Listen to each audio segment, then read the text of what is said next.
up, everybody? Welcome to Comic Book Club. I'm Alex. I'm Justin. I'm Pete. And we're coming to you live from a couple of places on the internet. We are live on Facebook, YouTube, Twitch, X/Twitter. Also, Instagram. That's another place we're live. Maybe you're listening later, wherever you get podcasts. It's all good. We're very excited to be here with our show tonight. Justin is in a cabin in the woods from the movie itself, right? Yes, Wow. I'm going through all of horror movie canon in my sort of meta understanding of the genre. I'm at a cabin in eastern Tennessee, actually. Tennessee. Spring break, so we threw the kids in the car, drove down, and we went to Dollywood. Wait, for real? Oh, nice. Yes. Wow. How Turns is out it? Dollywood, very nice, and the roller coasters will fuck you up. Had no idea. Dolly don't play, man. I don't No, know she why you doesn't. would think. She designed all of those personally. Yes, she's a huge. That's what a lot of her first album was all songs about roller coasters. No one talks about it. Yeah. All of them. Before she got into the Jolene era, we were like, we're not really a roller coaster people. Let's try this one out. Didn't look it up until we got on. It's like the most extreme, one of the most extreme. The lightning rod. Did say my 7-year-old daughter's like, that changed Is that what my the life. T-shirt's from? Yes, exactly. Wow. Yeah. No, but it was fun. It's actually a very nice amusement park. Awesome. Let's go. Well, cool. Thanks for logging off of Dollywood and logging on to this. We have two great guests for you tonight. Later in the show, we're going to have Brian Michael Bendis is going to be here. But why don't we bring in our first guest? He is the creator behind Death of Comics Bookcase, an absolutely fantastic anthology that is running right now on Kickstarter. Ladies and gentlemen, Zack Quaintance. Zack, welcome to the show. Welcome. Hey guys, thanks for having me. Oh my gosh, excited to have you here. This project is great. It is, as I mentioned, on Kickstarter until May 2nd. I should have brought it up here and I did not, but you have so far successfully funded it, which is awesome, and then some. I don't remember the exact percentage, but I think you're going for like 6,000 and it's about 10,000 plus. Yeah, that's Nice. about right. Yeah, we're headed for stretch goals now, which is a nice place to be. all? Yeah. Right. Life stretch goal. This is great. We got a chance to read this early, so we won't spoil too much if people are picking up the Kickstarter. But this is a super fun anthology that kind of takes the form of sort of a Tales of Cryptian anthology, except with a bookcase telling tales. But mostly it's a meta commentary on comic books and comic book storytelling. Where did this start? Because that's a lot of ideas to throw into the stew there. Yeah, so it started with I ran a blog called Comics Bookcase for like 4 years, from like until like 2022, and it started as like it was just me writing about comics, and I brought in other writers, and soon it was sort of like consuming my life, and so when I kind of shut it down to focus on writing comics more, I wanted to do a horror host because I just always like that construction. So I thought, why not dust off my old blog, turn it into a horrible anthropomorphic personification, and make a bunch of jokes about comics blogging, being an aspiring writer, like all of the above. And so that's where that monstrosity was born. Wow. One of the things that I'm always very interested in when you're talking about anthology is you have a lot of different artists working here, a lot of different teams working with you. This is very wonky, but like, what are the logistics like in terms of putting that together? Very easy, I assume. Yeah, super easy. There's 20 Couple different emails. creators. Yeah. A lot of very polite emails. Like I feel like I'm a super polite emailer now after having to kind of work with deadlines for 20 different people over the course of the year. Yeah. But one of the things that made it easier was doing it on Kickstarter. I wasn't beholden to some like publishing deadline. Like it was going to go on Kickstarter when we got it done. So in addition to the polite emails, the other main logistical thing I had to wrestle with was just supreme patience and just waiting and working with people's schedules, because a lot of these creators are working on other projects, and we're able to fit in my 7 to 10 pages. I think that worked well for them to be short stories. Can you talk a little bit about, I feel like a lot of anthologies are built around like a bit of a premise or a genre. I feel like this is built around like a tone or something a little meta textual. Can you talk about sort of jumping from genre to genre in the different stories and how you sort of found put everything together from a story point of view? Yeah. So I kind of did these stories one at a time. Like I would finish one entirely and move on to the next one. And I just wanted to. This is the longest comic book I've ever made, and I just wanted to do a little bit of everything. So I really didn't limit myself when it came to ideas and genres. Like I didn't want to just do all horror or all sci-fi or whatever. I wanted to play in a little bit of everything. And then the tone came in. It was just kind of like uh, I felt like I was taking too long to write all these, and jokes started to find their way in at the end. And I looked throughout. I looked for like little opportunities to sort of connective tissue in it. Like if you notice in the second story, there's a character reading a comic called The Werewolf Priest, and so there's Yeah. other little things in there. And the bookcase is there throughout to like poke fun and kind of reference the stories you just read. So the hope was it would pull people kind of quickly from story to story without them feeling disconnected. Yeah, it's really impressive, man. There's a lot of different tones here, but it all feels like a bigger story, which is hard to pull off. I really love the Clippy story where he gets to punch out the Clippy. I mean, that felt therapeutic. I mean, was any of this kind of therapeutic for you to kind of get these kind of dreams out? The base question here is: have you ever wanted to punch Clippy, and was that behind the smashed a laptop in any way? Yeah, like every human being, I've wanted to punch Clippy. I think like I know everyone of my age is sort of like within a few years knows Clippy, and I don't know a single person who's like used it effectively. Like I was kind of asking around as I was showing off this art. But yeah, that one was kind of like frustrations. There's a lot of jokes in here, but I feel like it's a lot of frustrations too. So it's like frustrations with AI, frustrations with running a comics blog, and like, I mean, you guys know how much work goes into something like this, and like, so that was kind of the tone that started to work its way in, like just me work. I think every one of these stories is me working through something different. Now, the name of the book is Death of Comics Bookcase, but are you saying that comics are dead? No. No. There's enough people saying that, so I didn't really feel the need to join them. It better not be. It was more of a thing like there was a couple dozen people tops out there who knew me as the Comics Bookcase guy, so I wanted to like put that era to rest and like really start to kind of take seriously like trying to make comics instead of being the blogger guy primarily, Nice. So do you feel like this was sort of exercising that stuff a little bit, like getting that behind you? Definitely. Yeah. Like, I mean, I don't know about you guys, but like when I do something, like I have a tendency to get too carried away with it. So like this blog started to become like I was spending more time on it than my job that pays me. So like, so there was definitely, and it was close to my heart. Like I really did it because I loved it. So I did want to kind of give it a send off, and so it's a exorcism and a fond goodbye in violent comic book form. You're asking the guys who've been doing a comic podcast for 18 years if we take things too far? Bold question. I thought that might be relatable. 100%. Well, what do you want to get into next then? I mean, obviously you're still in the midst of this and you're still in the midst of putting that out there, but do you have a thought ahead to the types of stories you want to tell next?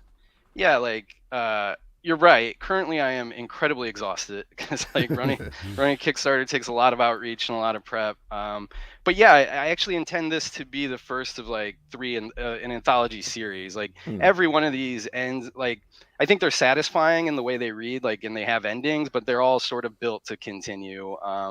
And I'm actually like writing the first story, The Werewolf Priest, like I'm kind of developing into a full first issue, and I might take it to Kickstarter or pitch it or something, and then also kind of work on I mean I want to do more with every one of these stories and every one of these characters, and like Death of Comics Bookcase Volume 2, which of course would be Reign of the Comics Bookcases. Yes. What is it? I mean, it's a very funny narrator, and as I understand, like that's the base level of the appeal there, but what is it to you? What's the core of the Comics Bookcase as the narrator? I feel like the core of it is me talking to my wife about wanting to be a writer. So like a lot of time, the bookcase is like giving these stories to these kids who do not want them and like have their own stuff going on and are just kind of like, would you stop? And so he's asking for feedback, but positive feedback, and like, yeah, it's just kind of that goofy impulse when you're starting out as a writer to try to share it with your friends and family, whether they really like they want to be supportive, but they really like have their own stuff going on, and you're kind of just listen to me. Now, if folks go to the Kickstarter, like you mentioned, you're into the stretch goal area right now. What can they expect? Obviously, they're going to get the book in different forms, but what beyond that potentially? Yeah, so we've got a couple different versions. There's the 48-page version, which is all story, and then there's a 60-page perfect bound version that has 12-page of process stuff. So if you're really into like comics craft, you get 12 pages of script, inks, colors, letters, all that. Past that, there's like a 3-cover pack if you like variant covers. With John McCrae did the main cover, Raul Allen did the second one, and Nick Cagnetti, who drew the Responsibility Clippy story, did a superhero kind of style variant. So those are the main tiers. And then we're cruising towards the stretch goal, which is like my preference for stretch goals. Like I'm not really into like t-shirts and things. So it's going to be upgraded paper and then another digital short comic if we really like catch fire in the next 10 days or whatever's left. Cool. There's also a video of me on the page with my dog, and I'd love everyone to kind of say nice things about my dog if they like. Oh my god! I hope the they don't go dog there. compliment stretch goal. You got to hit the good boys. $10,000. You can say nice things about my dog. I mean, that's a viable goal. People love that. People love dogs. I've used them a lot in the marketing. Like I had a tweet that's like, every backer, this guy gets a tweet. Like, how can you turn that down? That's very nice. Now, this is going to be up until May 2nd, I believe. Yeah. 12 midnight on May 2nd. Please. We're having a print run for sure. Any extra money we raise now is going right towards Death of Comics Bookcase Volume 2. And I just really, at this point, want to get the backer count up because I'm just really proud of this and I just want to share it with like as many people as are willing to read it. So yeah. Awesome. Well, this project is awesome. I do want to mention before we let you go, though, our next guest is Brian Michael Bendis, and he is the creator of a lot of things, but his book that I believe is out today, if I remember correctly, is Phenomena Matilde's Quest. We'll find out the pronunciation very soon.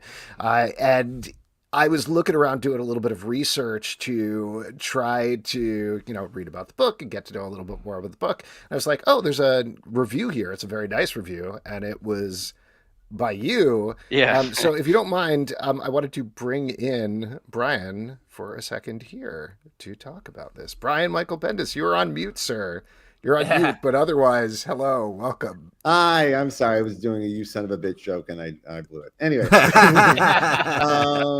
Zach, yeah, listen, it was so funny. Like literally last night, as I'm arranging my day, I had gotten forwarded an email from Abrams with your review in it, and then I got an email about this podcast, and then I went, "Oh, it's the same name." Wait, it's the guy with you. So what a grand opportunity for me to just pop in real quick and say thank you for that review. And my pleasure. Because it's putting as you now are feeling, putting new stuff out in the world is always nerve-wracking and exciting and all of the emotions. It never goes away. It's always there. So you coming in with those warm words kind of like relieves the pressure valve a little bit. And it was a big gift. And I wanted to say thank you. And I will repay the courtesy by being a backer on your Kickstarter, which I'm really excited. Oh, man. So thank you. That's beautiful. Thank you for doing that. Thanks so much. Yeah. I'm glad I love the book because this would have been really awkward otherwise. This conversation was happening one way or another. So, I was like, "Hey, Zach, I read your review, and I got some words for you." But in the review was the words of a person I can see is in the middle of their own journey as a creator. And so hearing everything you're saying today about your Kickstarter and where you are with it, I fully celebrate this. It's a good feeling. You're doing everything the right way. And so I celebrate it and congratulations. Man, thanks so much. And all of these feelings, this nerve-wracking, all of the things, it's constant. It's not, this is where you live now. The exhaustion too. Does that go? Yeah. No, here's what's funny. You're exhausted, and then but in about 3 hours, you're going to come up with a bigger idea that's going to consume the next 2 years of your life. like you're never going to be exhausted in not doing something. The exhaustion is part of the creative process. It's coming. Well, it's good to know it's normal. So it totally is. Yeah. If I can give you anything back, it's this is how it feels. And if it ever doesn't feel this way, man, you're probably doing it wrong. And great news, anyone who's on our show going forward, Brian's going to pop on and give them this similar advice. Yeah, you can just drop this in. Thanks so much. That really means a lot. Thank you. Congrats, Zach.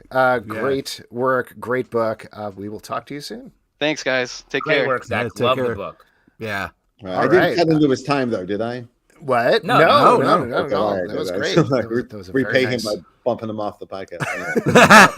Get out of here. He wrote a bad review of us, so we wanted to get him out. All right. Yeah, Well, we Alex, I got to tell you, I'm in a weird headspace with you today because last night at midnight on my Discord, a person who I think is a mutual acquaintance of ours, Talmor, posted a video of us from 15 years ago.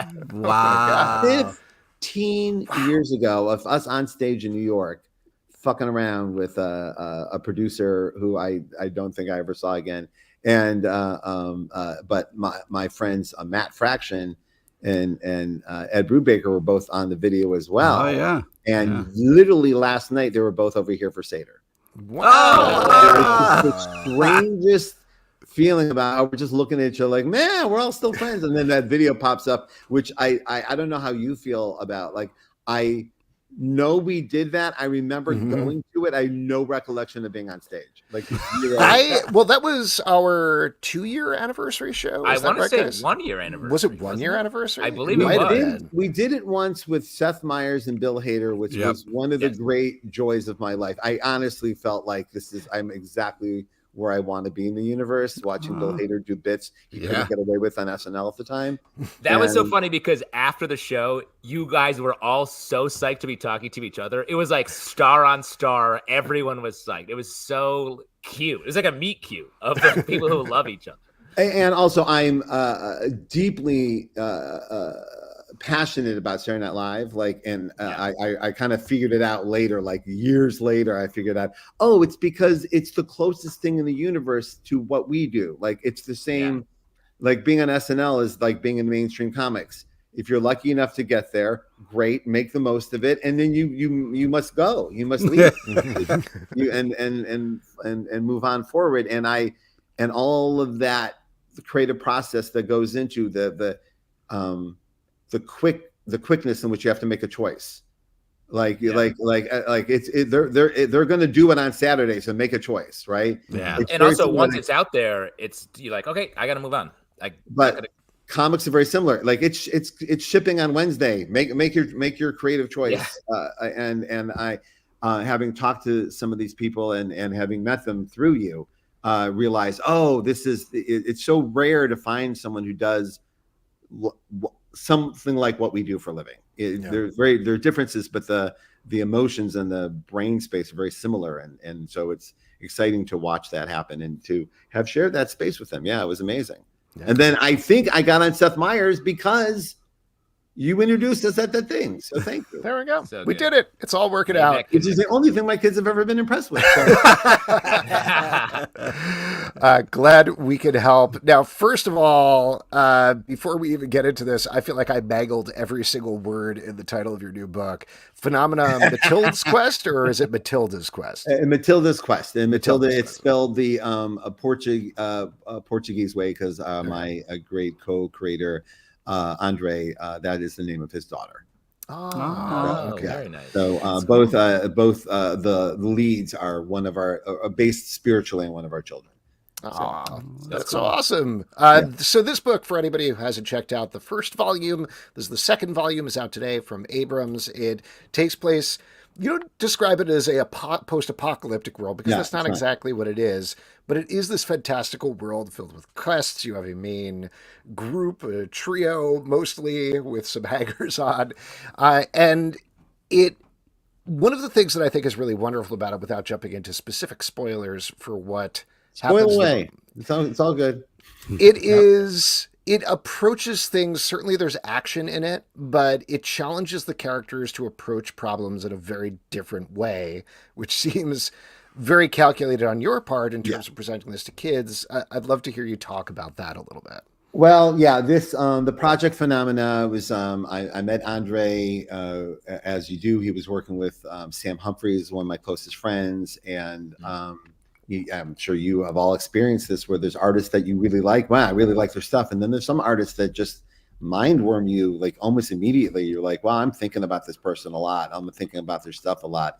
And Andre was one of those people, and I wasn't working with him. And also he was working happily with friends of mine, and I tend to like don't stick your nose in, like, you know, Right. don't be that guy. And No and this medium is filled with those guys. So I tend to like, you know, wait my turn if there's a turn coming. And lo and behold, it was around the time I went to DC that the Andre was around, and I just really kept thinking about his stuff. And so like we teach our students, like, you don't jump in with a big giant Phenomena 3-volume idea. You're like, let's do a couple shorts together and see if we got something. And we did a couple of short pieces together at DC. We did that first page of Young Justice he did with me was like that. I literally was like, all right, that's it, I'm in. I'm like, we're getting married. And I called them and I said, hey, what do you want to do? Like, what's on your mind? Like, you seem very special to me, and I'm thinking about you a lot.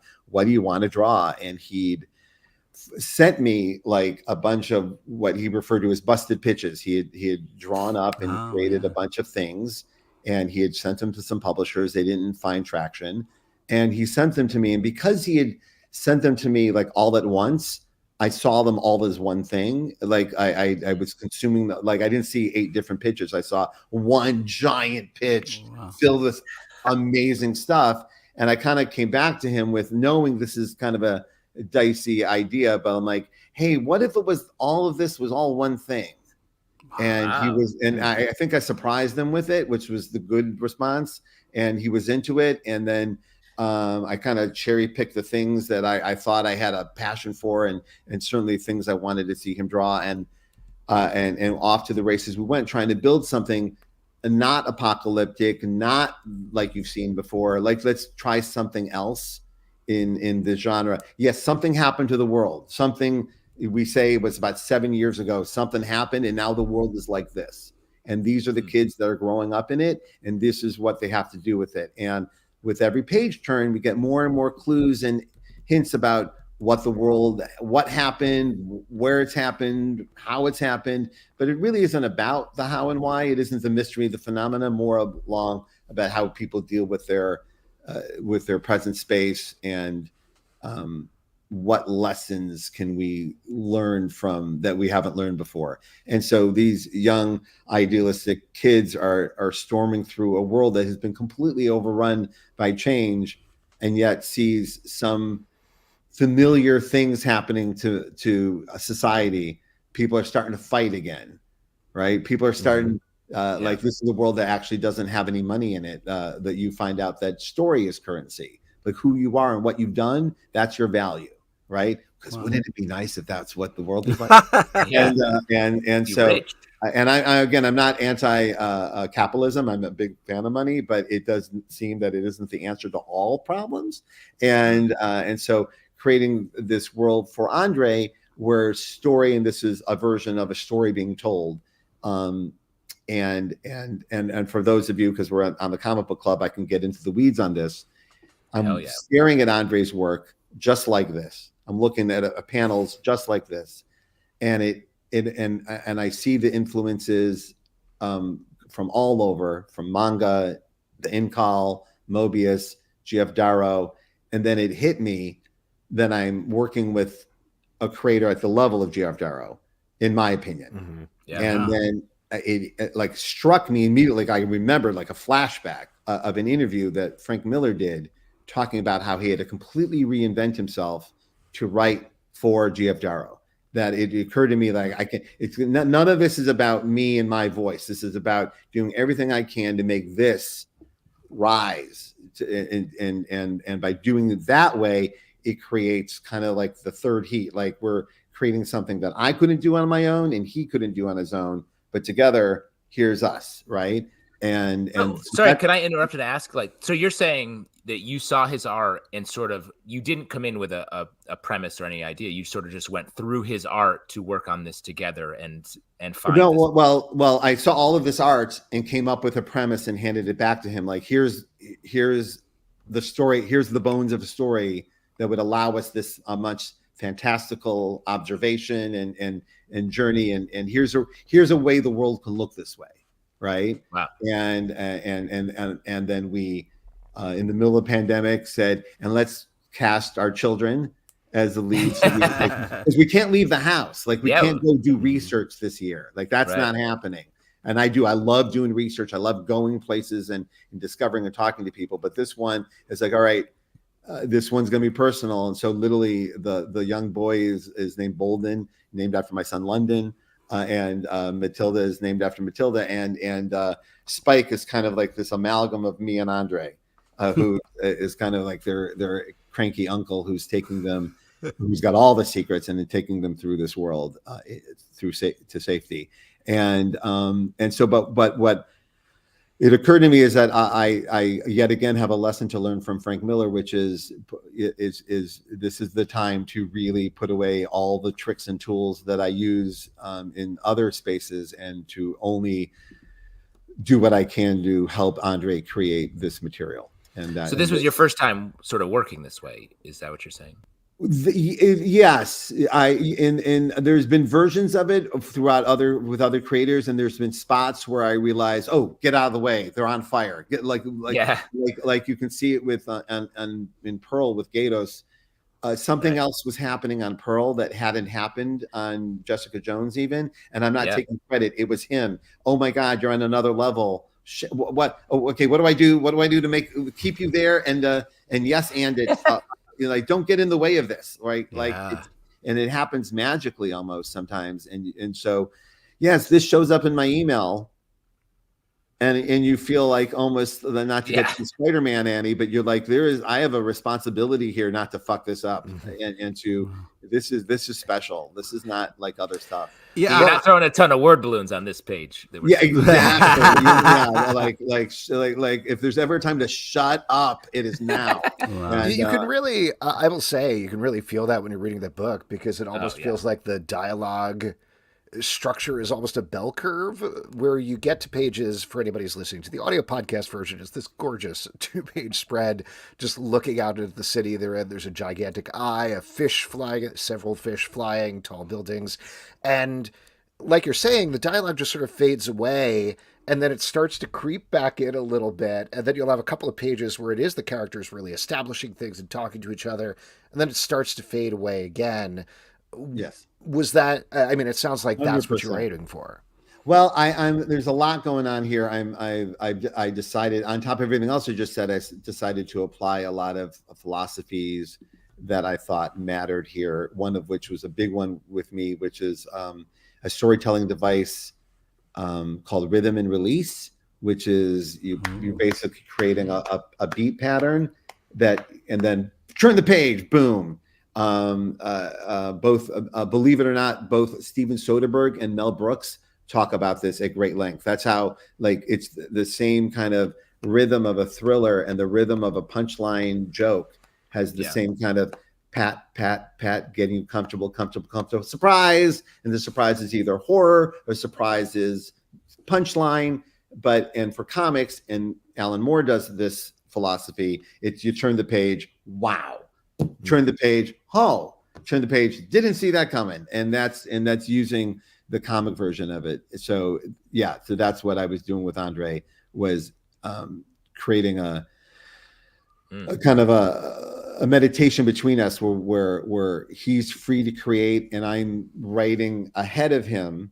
We know what the structure of the story is, but I'm writing just far enough ahead of him where I'm not smothering him. Right, like we're like if he's going to yes and my ideas, I'll be able to yes and it in the next page. So does that make? Yeah, go ahead. Sorry, does that make you then want to, because you want to respond to him as well? You're yes anding the art you're getting from him. Yeah, and that's me either taking away or adding dialogue, and a lot of it was taking away dialogue, and which is always scary because you're like, you still want it to make sense. Yeah, I You really still want love it those to words. be clear, and thankfully his storytelling is always clear. Like right here, you can see right away. You don't even dialogue on that page, and I was very influenced. There's quite a few comics out there right now that I thought do a great job of world building without beating you to death with exposition until you need to know this information. Monstrous by Marjorie and Sana was one where I was like, boy, they really skate up to the edge of, we'll let you know when you need to know, and and get to a place where you trust it, right? And the Killer had this, and there's quite a few graphic novel experiences that I aspire to in the how little exposition can I give and still make sense. And of course, John Wick universe is the perfect example of that. Yeah. Right. Maybe I'm reading too much into this, but you said that the first book at least was made during the pandemic, and it seems like a lot of it is about exploring and reinventing outside spaces in a fantastic way. Was that anything that crossed through your mind, that like we can't go outside, so this is what maybe it's like? Differently, I was watching part of my pandemic healthy mindset was rewatching every single episode of Siskel and Ebert that aired. Wow. By the way, highly recommend it. Yeah. Because number one, I realized that the algorithm had caught me one night, and I just got sucked in, and then I realized that most of my film thought was from this show. Like most of what I know about film was from this, growing up, watching it diligently, everything. And also that the pop culture that they're speaking of no longer exists on any conceivable level. Like even when they're doing the films of Steven Spielberg, like they're talking about a world that does not exist, even though he still exists and those films still exist.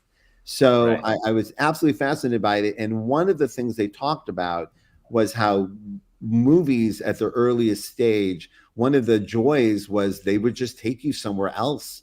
Like a lot of films were just travel logs. Like we're going to Paris, like because you as an average person will never get on a plane and go to Paris. Like, so we're gonna take you to Paris or take you to Dune or take you to, we're going somewhere else. And I thought having now then look at Andre's work, you go, Andre is taking us to Europe. He's literally so let us make that part of let's make that part of it. And also at the time, I don't know how long we're going to be stuck in our house, so this may be the only time we're looking at Portugal through the eyes of a master illustrator. So let's do that. As soon as I looked at this book, my first thoughts were Siskel and Ebert. Yeah, there you go. No, but it's like lessons learned and how they apply to the modern day. You know what I mean? Yes, And every once in a while, like you said, like I joke about the algorithm, but the algorithm sends you stuff that you were thinking about sometimes, and like, oh, you're right, I was thinking about this. Why? Oh, thank you. I did learn a lesson today that I needed to rehear. It's like constructive criticism, something we don't really have anymore, and that's what Siskel and Ebert were amazing at. They just talk shit, wonderful. And then, but also like sort of agree, like we're both sort of right. Well, sometimes, but that the idea that they transport you places, they take you somewhere else, that sometimes does get lost in the blue screens of the universe. Like going to a real place. I think that's why the Mission Impossible movies hit hard so well, because we're really there. We're really running down that street at top speed at 60 years old.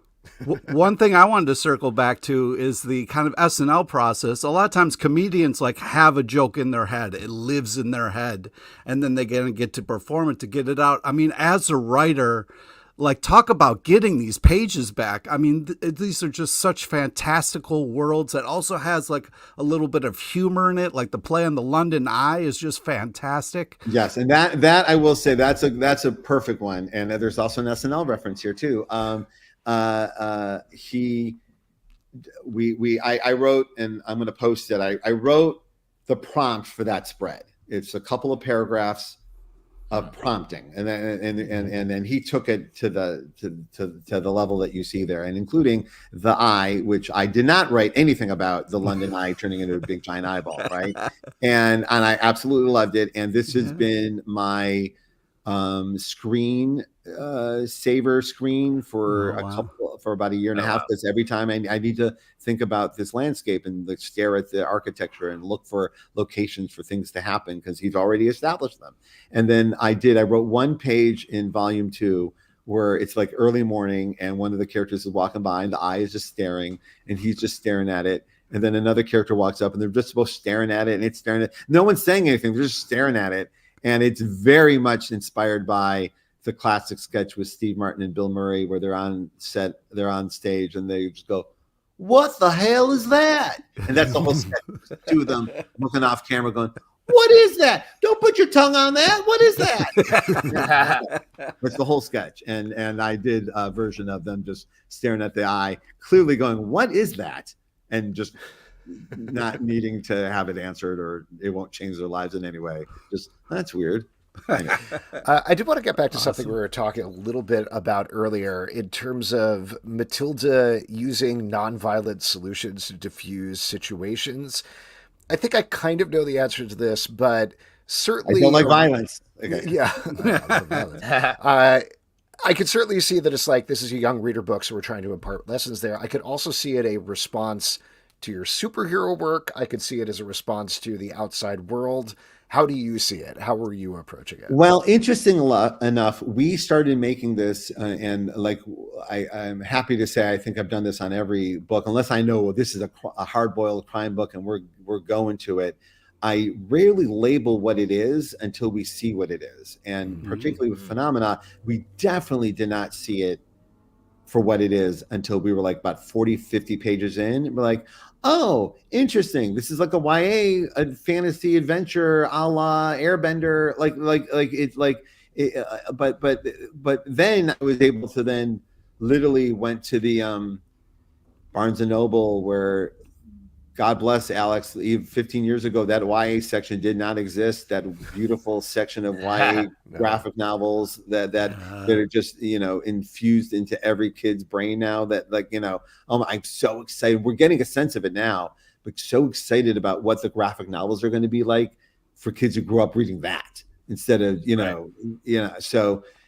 And there was Miles and Riri, part of that wall of books. Like I'm part of the YA conversation, which again, I came up as a crime fiction writer, so it wasn't by design, but I'm so grateful to be part of it.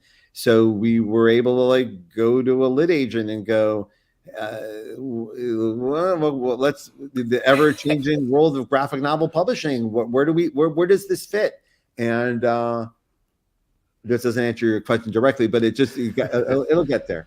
And, we're getting around to it. We were able to like get a deal at Abrams to like really publish these as YA and they were like as YA graphic novels. I'm like, yeah, okay, they're YA graphic novels. So, and in that sense, I can tell you there's a bit of a purity of heart here when I tell you that the themes that popped out the other side, which you're correct about, were just emotionally true, and I wasn't looking to lecture anybody about anything. I was just like, wouldn't it be nice if we learned some lessons from the past and applied them to the future? Because god damn, it doesn't seem that we're doing that. And wouldn't it be nice if there was a transformative event in the universe that actually made us rise to our better selves? And I may not have seen a lot of that going on my internet feed at the time we were writing it, and it definitely feels like it's going to be generational, where some kids are going to have to come in and go, no, stop, we're done. We're not going to do this anymore.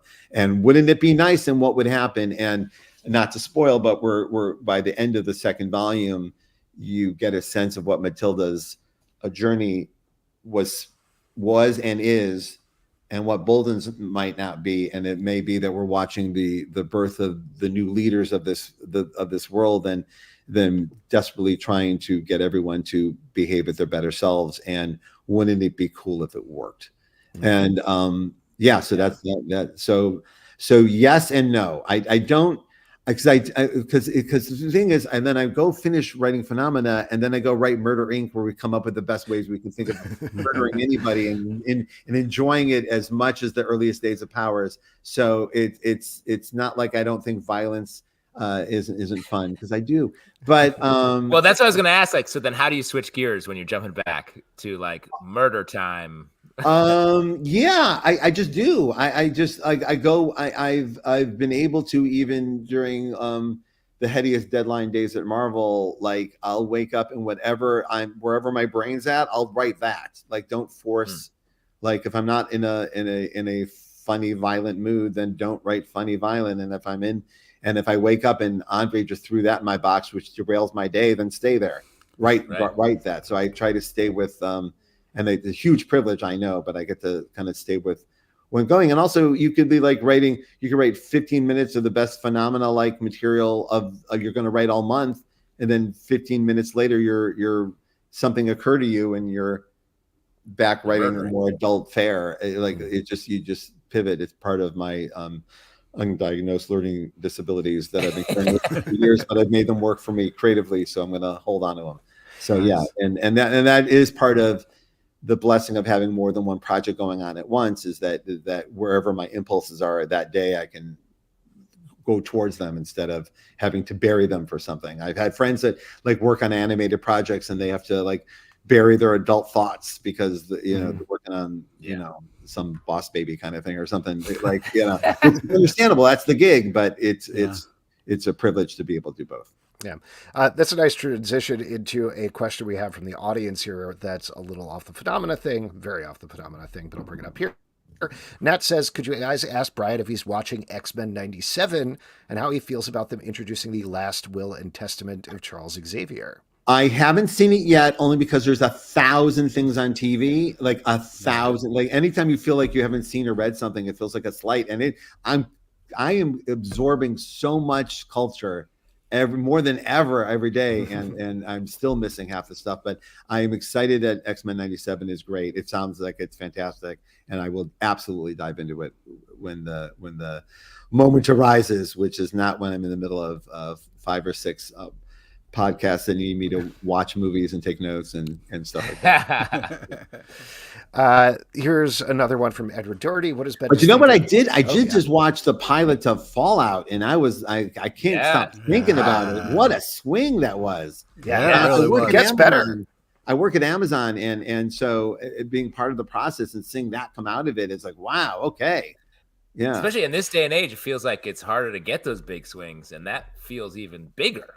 Yes, I did. I go, what a big swing, and it landed. And and it just as a storyteller, sometimes you can kind of see the pieces moving, you know where it's going to go, and I genuinely have no idea where they're going with this. And that's a great feeling. Well, I love it. So on that note, for anybody who doesn't know, you signed a development deal with Amazon for a couple of things, but specifically Jinx, Murder Inc., and Pearl. I believe. Yeah, it's the overall line. I have a first look with them. Okay. For those of you who don't know them, those who want to know where I've been. I've been at Amazon, and they're looking at the whole line, but the first ones up right now are to my genuine surprise and delight. They picked them, not me. Jinx, Pearl, and Murder Inc. 3 projects that I love with my whole heart. Murder Inc. is actually being developed by Z Chen, who did I'm Virgo, and is probably has been on this podcast as the publisher of TKO Publishing. And he's wonderful. And Chris Collins from Man in the High Castle and The Wire and John Wick is doing Pearl. And that's going very well. And I've been tasked to write Jinx, being showrun by Michael Chabon and Ayelet Goldman and Waldman. And I can't believe what a delight and creative endeavor it is to adapt myself from 30 years ago. Not a fan. And I was gonna say, how does it feel looking back at all that stuff? And well, the stuff, the purity of soul is there, and I can't. But there's a whole. It's such a weird experience to be adapting something that really is a period piece. I had to call him up and go, does this take place in 1995 or 2025? And it takes place today. But that's a weird. Even that question was weird to call and ask. Yeah, it's I'm a different creator, and I get to relook at it. I will say, very inspiring to me was the Scott Pilgrim redo, the anime. The Scott Pilgrim anime was like, That's great. oh yeah, because I was like, oh yeah, that's just write it as if it's today. Just like all your impulses, just who you are today as your creator and what the world is like today, and just do that. So that's what I've been doing the last few months. And is the goal to have all three of those live action? Just because I know Amazon has been working with some folks on animated or otherwise. Right now, they're all live action, and no one has said anything but. So okay. I think that's the case. And in fact, my friend Ed Brubaker is here in Portland because he's working on the Criminal TV show for the same executives. So we're all, and me and a couple other of my friends are also at Amazon with similar deals, and we're all working together in this space, which in itself is a gift beyond measure. Like, just that I get to share it, to have this gift, but to also share it with friends again is unbelievable. Is there, what do you think it is? Because we talked to Ed a couple of months back about the Amazon deal. We talked to Scott Snyder about working on Witches. It's just going back. They seem to be like collecting the Infinity Stones of comic book creators and then kind of not letting them go wild. I don't want to say. Great question. Power Stone, is that a good one? Is that Power? Yes. All right. Power's good. Top of the head. But maybe you're not the right person to ask this, but like, what is it specifically about Amazon that is making this stuff work? And not that they're giving you carte blanche, I assume, but no, it's a development process for sure. Yeah. I mean, I will say there's a vision here at work that they've put together that they're cooking, and I like it. It's not too dissimilar to what I thought and may have said on the show 10 years ago, that if I was running a studio, I think I know who I'd call and say, here, go do it. Because a lot of the things that you're seeing, particularly in creator-owned / independent comics, are the things that really kind of land hard in the culture beyond, going back to Men in Black. I mean, these things can really land hard, and some of them are the most intricately developed worlds and ideas you're seeing in any fiction, right? What's going on in Saga or Monstrous, like these are as intricate of genre fiction as can be done. And I would absolutely, if I was running show business, put them to work and make that happen. And something similar is happening here, and I'm so proud and happy to be part of it, and hope it lands. Hope it's true. It would nothing make me happier than see these shows come to life, and not just mine, by the way. Of course I would love for ours to do it, but it's kind of amazing. You're right. It's good times, and God bless the boys. That's if you want to know. Yes. Well, and it's all, as everyone's talking about, like, oh, comics don't work right now. The MCU. That's not true. Yeah. Agree, but I'm saying, like, to all of this news, I feel like even pushes that even further. That like we're in a very evolving situation that's been going on for about 5 years, and the evolution is so constant. And there's pros and cons to that. The pros are the pandemic made a lot of people put their foot on the gas as far as things they want to do or things that need to happen, and that a lot of that's been projects we're seeing now that I'm very, very glad have happened. A lot of people like, oh shit, is this my last year on Earth? Let me get to typing, and that's the good stuff can come out of that, and more pure stuff for sure. What was the question again? Oh yeah, no, and also, but there's the business, the evolution, like even like during the strikes, the writer strikes here in Hollywood, like there's been a lot of like upheaval on the executive front, like who's running the show is very different from what it was even 6 months ago versus a year ago versus 4 years ago. So lots of moving pieces, and from it will come something. And we'll see what it is. I think it's going to look a lot like network television, but it's because that wasn't broken. But as a business model, but it does seem that there's a lot happening. But I must say that in the graphic novel space, particularly, boy, it's just the evolution is amazing. It was one way for a very long time, like just the way it was, right? And this new version of every publisher having a graphic novel division and a target towards building real literacy in this culture. Oh my God, my oldest, who is now in college, got in trouble once for bringing a graphic novel to school when she was a kid. Wow. And so we went from a time where comics weren't allowed in school to comics are very important to school, to the point where we're fighting to keep them in school. That's amazing. That just alone, and what that means culturally, it's just fascinating.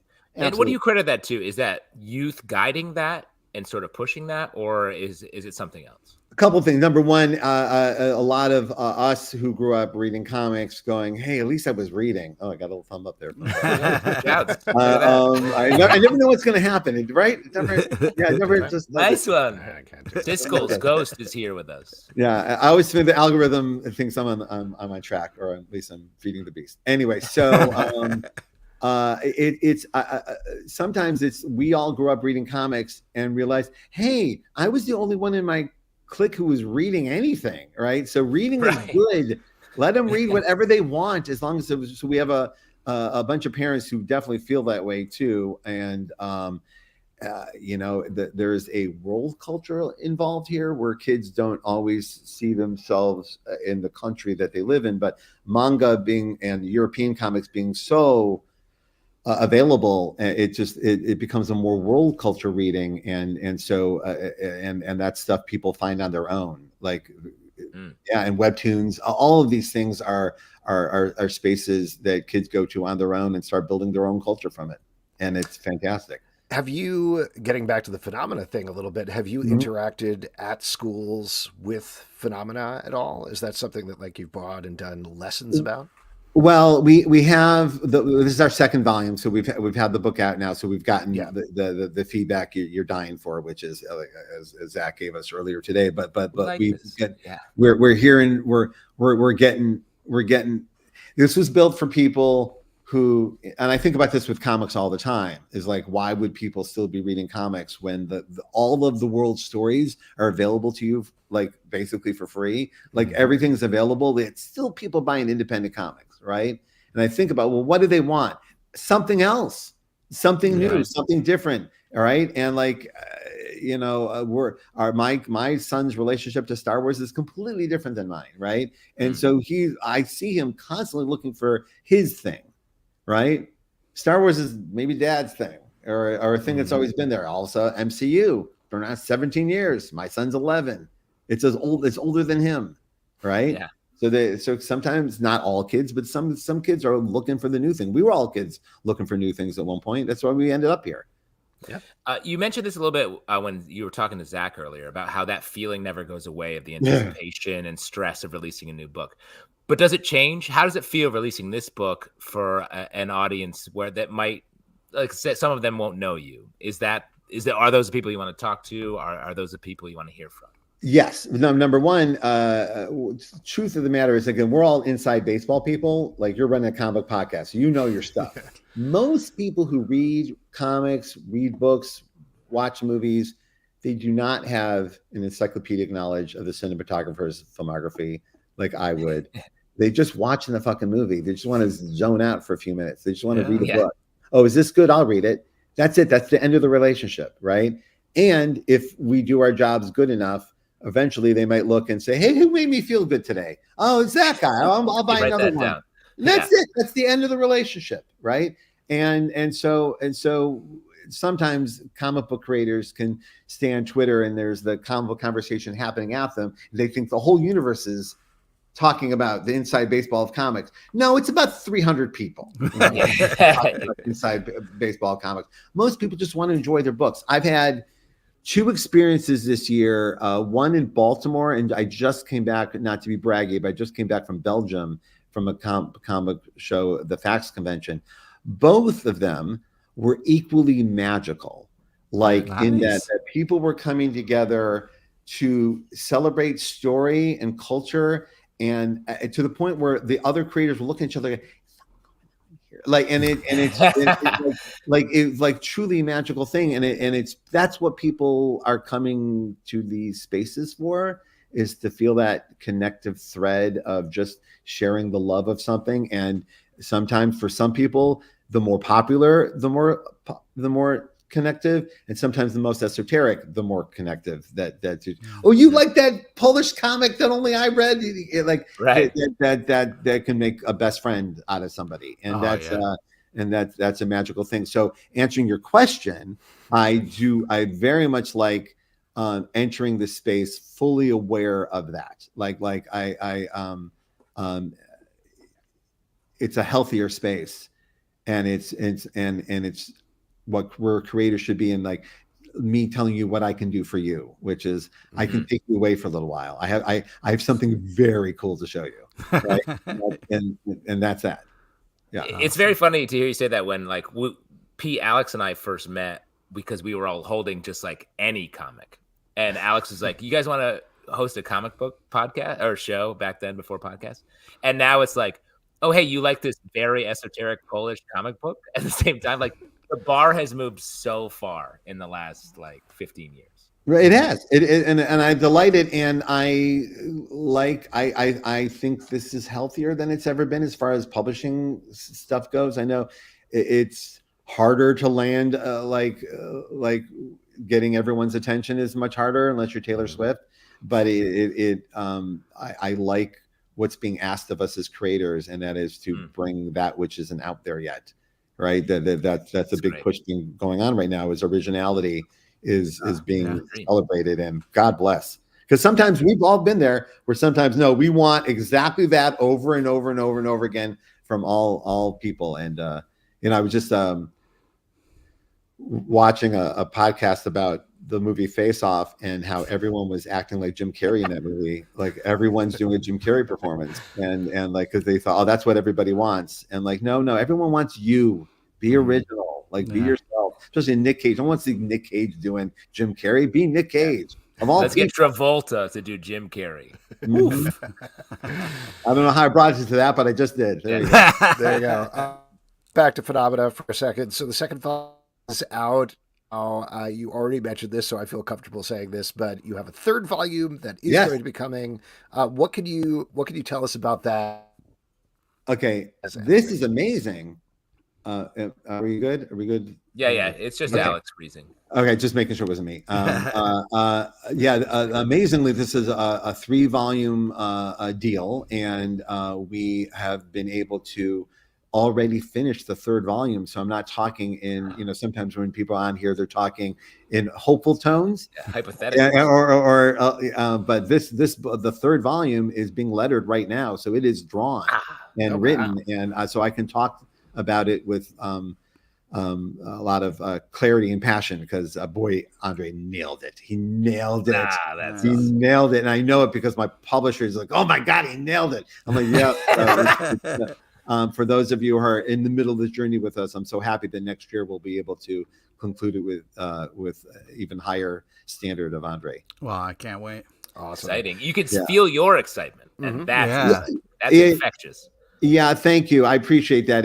I'm also just, Andre and I are doing a lot of press this week, and he says hello, by the way. The only reason he's not here is that he lives very far away, and this is 2:00 in the morning for him. Yeah, but he does send his regards sincerely, and we're doing a lot of running around, and it is such a great feeling to not only have accomplished this with Andre, but we feel better about each other now than we did when we started, and we started pretty great. Wow. So like we're at the tail end where things could be a little or like okay, it's been a lot of years of this, but no, we're it's such a wonderful feeling, and if you feel that it not only that we accomplished it, but in the tone of which we accomplished it, I'm very proud of. Yeah, that's awesome. Well, you guys definitely should be. It is absolutely fantastic. Yeah, congratulations. Thank you. I deeply appreciate that. Yeah, thank you. Thanks, Brian. Have a good night. Oh, my pleasure, guys. Have a good one. Can I before we hang up, you got to go. I'm going to promote some other people's books. Go for it. Sure. Yeah. Please. Sex Criminals. Yeah. Sex Criminals by Chip and Matt. I know Matt's one of my buddies, but this is an exceptional achievement. Wow, look at that. Another one of my friends just was over here last night for Seder and dropped off their book, The Second Chance of Darius Logan. This is by David F. Walker. This is a novel by David Walker. That's just words you're saying. Words, no picture. You got to come up with the pictures yourself. Not interested. Thanks so much, though. David co-created on Naomi and Bitter Root, and I just what an achievement. Oh yeah, Bitter Root. And on top of this, I couldn't wait to show this to somebody. Look at this thing. This is the Pretty Deadly Artist Edition. Oh my Wow, God. look Wow. at that. Yeah, That's it just huge. got dropped off last night, and it is beautiful. Hey, just to be clear, this book looks heavy. This is Wow. It's a giant. Oh, Yeah, look at that. yeah. So I just wanted to promote some other comics on here while Hey, we're on nothing it. wrong. Yeah, It's let's just, talk about comics. That's great. So many of my friends are just blowing the roof off the place, and it's just a inspiring, delightful space to be in. And I I just wanted to share it with you guys. Oh, no, we Where else appreciate it but very here? much. Yeah. Yes. All right, Thank now you, I'll Brian. Thank you. Thank you. It's Thank always you. good seeing you. So great to talk to you. Yeah, All right. definitely. Thanks, guys. Jinxworld.com. All right. There we Wow, go. Perfect that's a ending. walkout right there. He knows how to he walk killed that it. book. Yeah, You didn't yeah. cut him off. He knew how to. he Yeah, got the yeah. He extra- knew you how know- to do it. Brian Michael Bendis, you can check out Phenomena. Matilda's Quest is man. in stores everywhere from Abrams. Like we said, it's awesome. Great story. Oh, but my really, he was definitely plugging Andre's art. It is. It's worth it for the art alone. I mean, it's unbelievable. You just listen to this. You got to get out there and check this art out because Yeah. it is. Oh, Yeah, there we go. We are going to move on. Townsend, it is Mobius-esque. Yes, it is Mobius. I think Zach, in his review, compared it to the Incal meets Akira, which I thought was pretty good. that's So pretty there you go. We're going to move on with our next section, which is my second favorite section after our interview section, and that is audience questions. Oh man, second favorite. I don't know. I had a nice time talking to Zach, talking to Brian. I'm just nothing against the audience. This I is love the the first time you've said that wasn't your favorite after We knew that it was 18 such a- years. Got to shake it up. There's motion. Yeah. Got to keep it fresh in the you bed. have You know what I'm rankings. talking about, Pete? Oh man, that is just ridiculous. Hopefully the audience brings it home for you, Alex. There's so many people that just loed off right now because they're like, "You my God. fucker, man." Well, this week, Brett Macris, a.k.a. Stray Bullet, a.k.a. Stray bullies. He curated a drink for us. It was a Negroni. There you go. I think the last time Brian was on, he did a drink for him, so he was like, I can't do that again. Can't do that. So I'm having a Negroni. I don't know about you guys. That's nice. I'm out of my home, so I'm having a tiny canned margarita. That is the smallest margarita I've ever seen. Pete. Let me tell you though, it's got it. It's got the juice. It's and got then a I'm kick. drinking a local beer. Wait, you're mixing margarita and beer? Yeah, You're not gonna live live. I mean, you just live. tomorrow doesn't exist to you. Oh, sorry. You think your steady diet of just land shark is healthier? knock knock. Who's there? Land shark. Speaking of Knock, knock, SNL, Pete, it's your come out. liver. Yeah. Knock, knock, Pete. It's your liver. Stop giving us land shark. Wait, can I make a drink recommendation, actually? I got sent, because my job now is to drink liquor professionally. Wow, what a gig you got. It's now. not great. I felt pretty bad today, but I got sent a truly hard seltzer, which I've always been like very iffy about the whole hard seltzer thing. Honestly, they sent me truly tequila soda, which is out now. Wow. Which is tequila, sparkling water, and fruit juice. So that's it. And I was like, all right, prove it to me. And I was like, oh, this is good. This is very good. They have a spicy watermelon flavor. Wow, that is. Wow. As soon as they get Do you know what's great? Oreo Pringles flavor, then you'll be happy. Oh, I'm in. I'm got- all the way in. The Sunny D seltzer is great. Oh, I've seen people talking about that. Oh, That's an alcoholic seltzer? oh yeah, man. You got some purple stuff. You got some Sunny Sunny D. I mean, come a on. drink for children is doing alcoholic seltzer? That's You know right. it. That's a gateway. Have you had the high C hard seltzer? Yeah. Is it Echo Cooler? Yeah, Ecto Cooler. It comes in a juice box. Nice. Have you had the vodka breast milk mixture?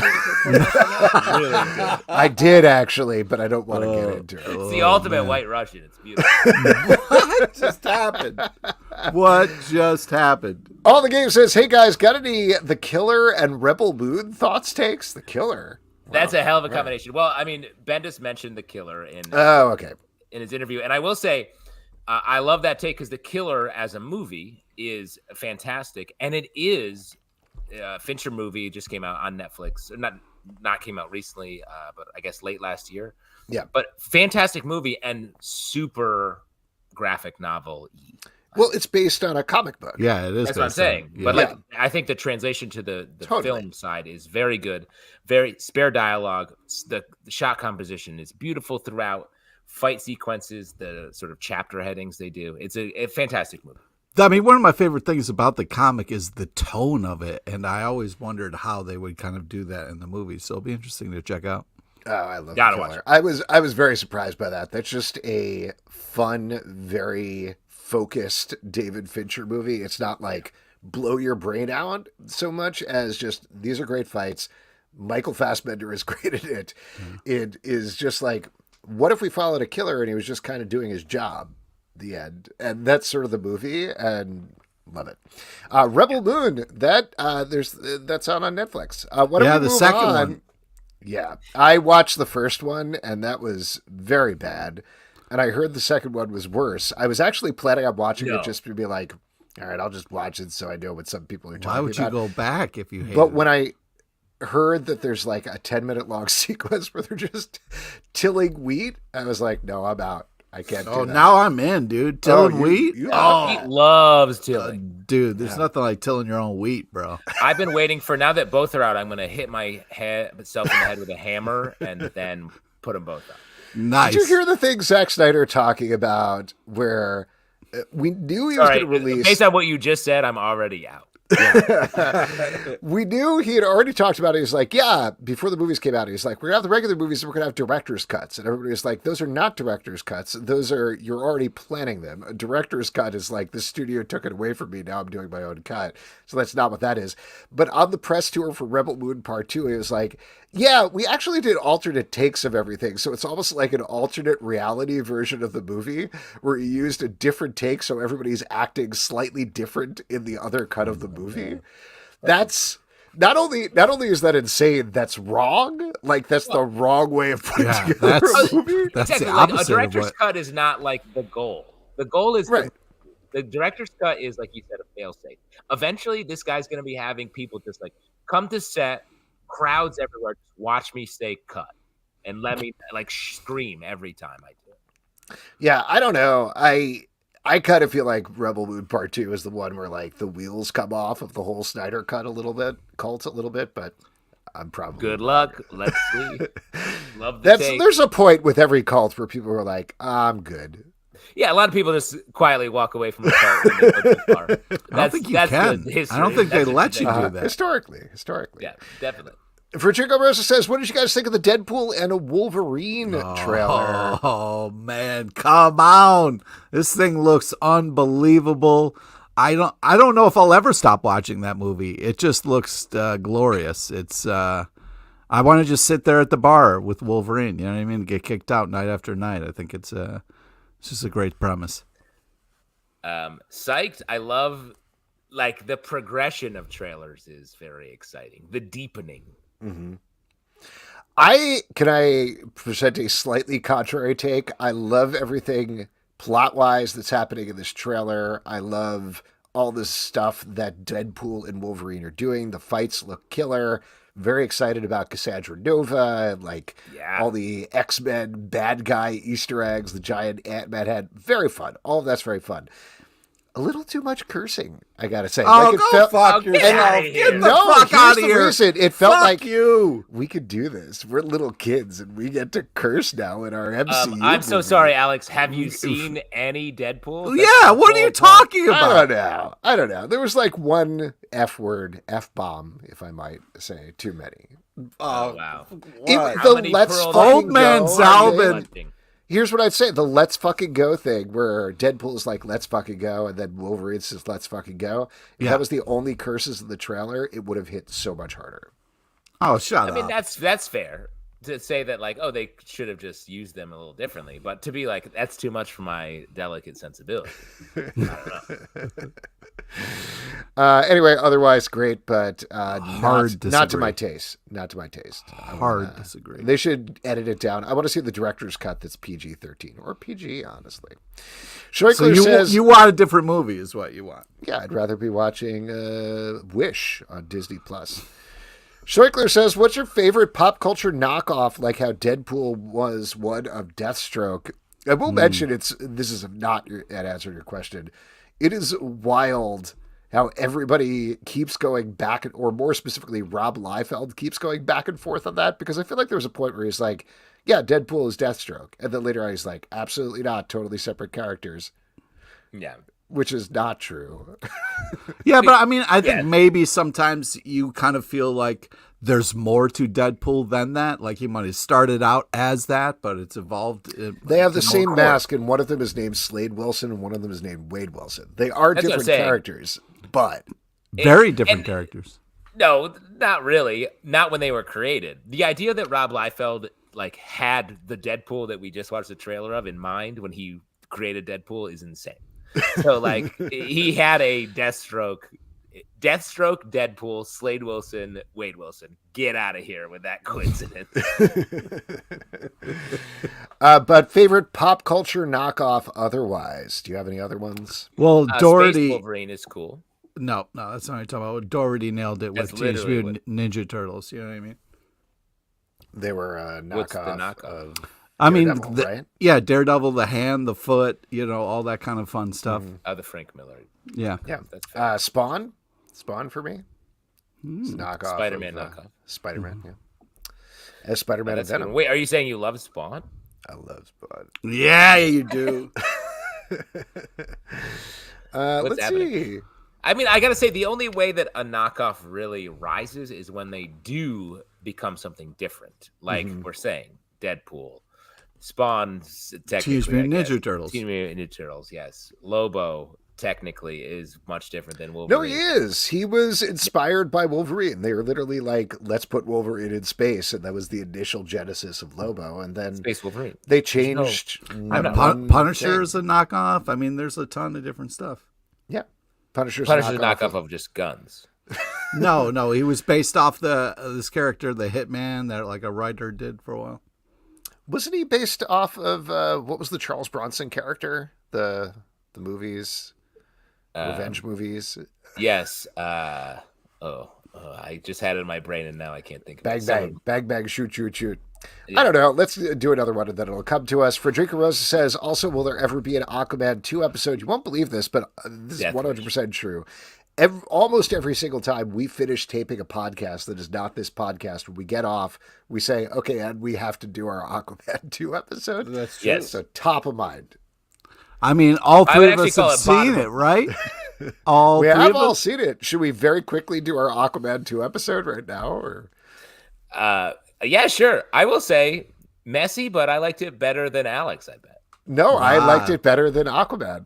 I was like, at least this definitely is better than Aquaman.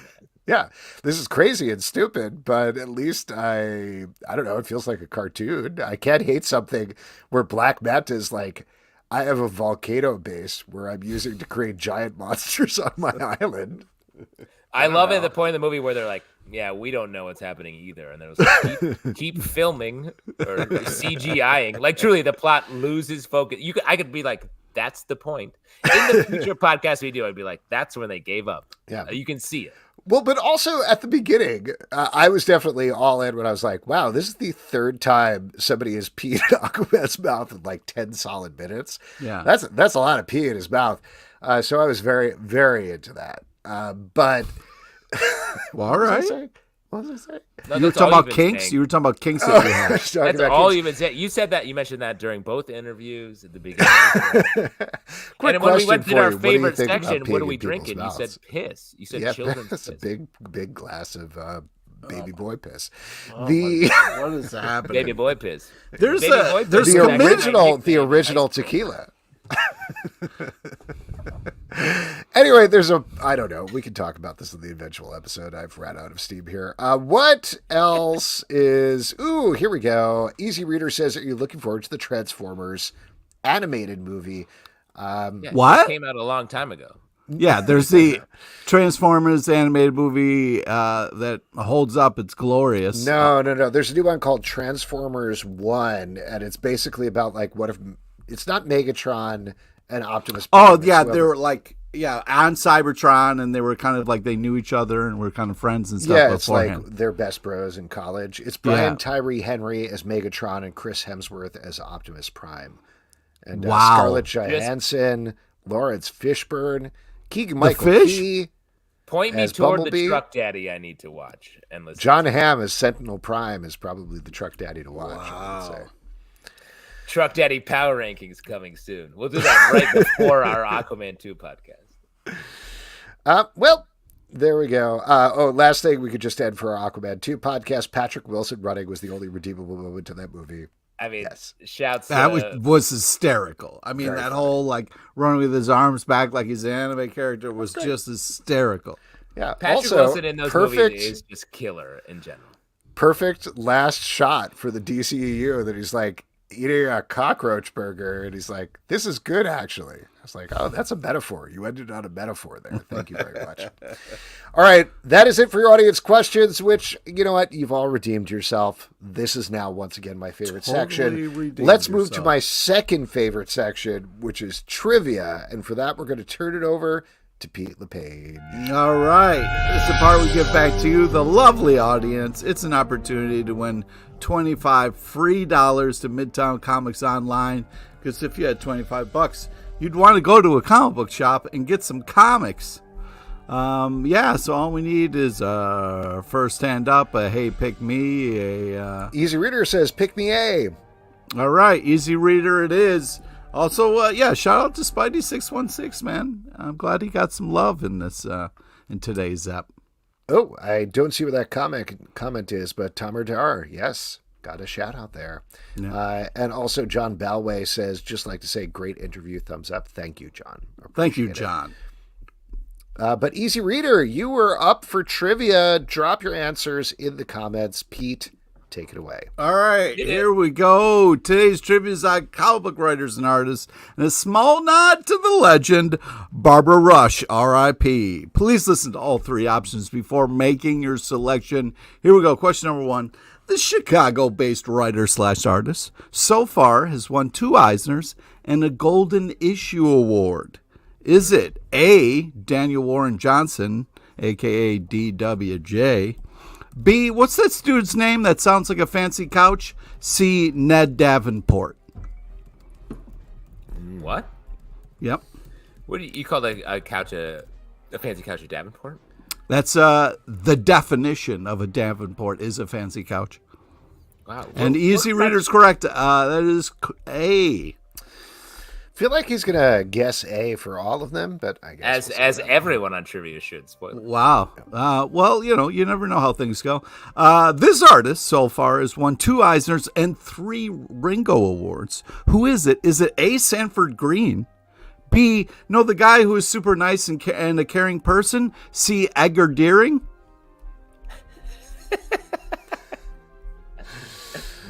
Wow. A? Is it A? A is correct. There we go. Killing it.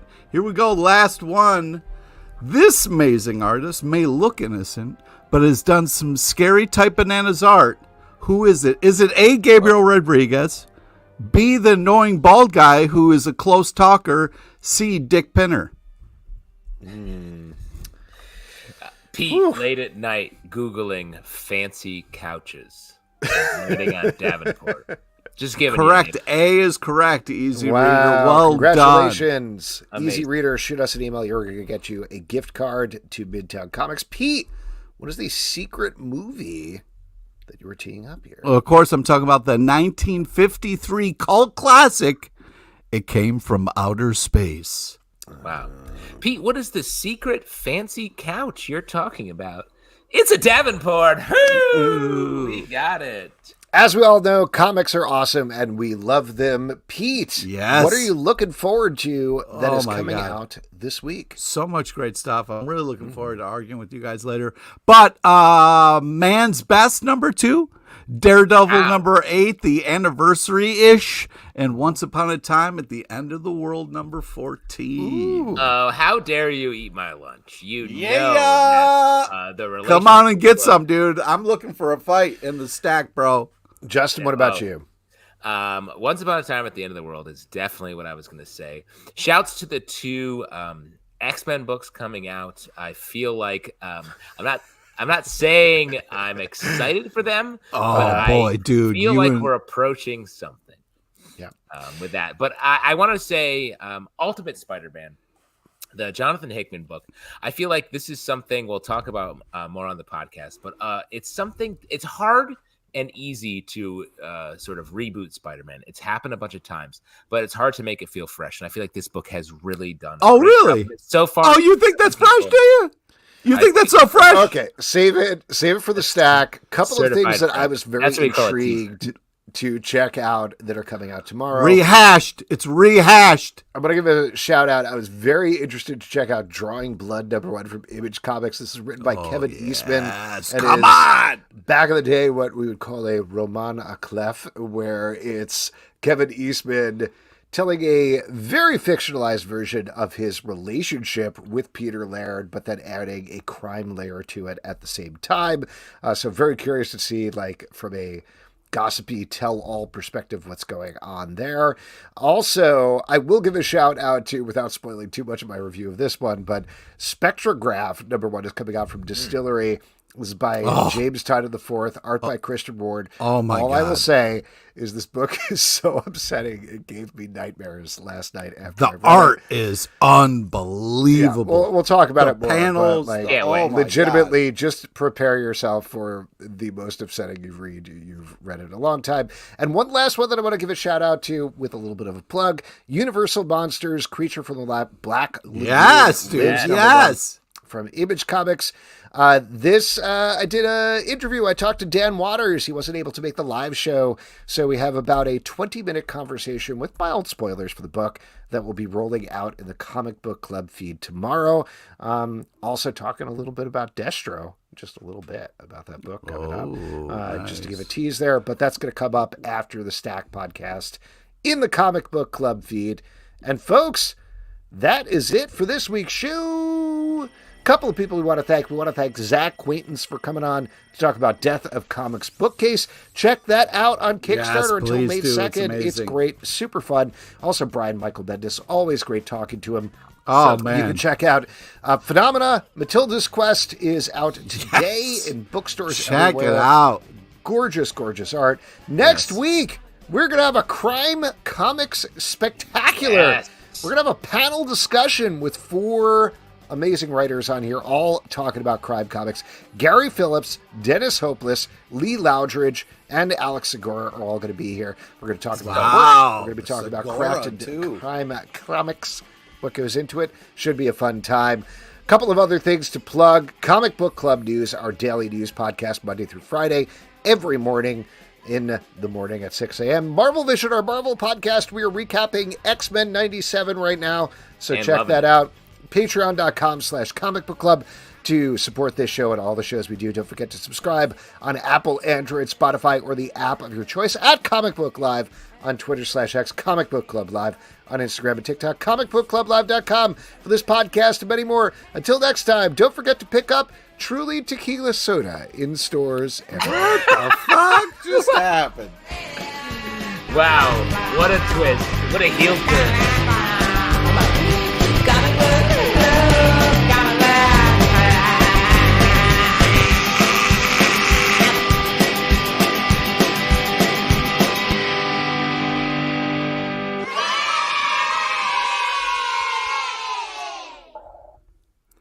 Thanks, everybody. Have a great night. Shout out to Kimmy Gatewood. Yeah, shout out to Kimmy Gatewood. That is not a new sponsor. Sorry, David Cruz.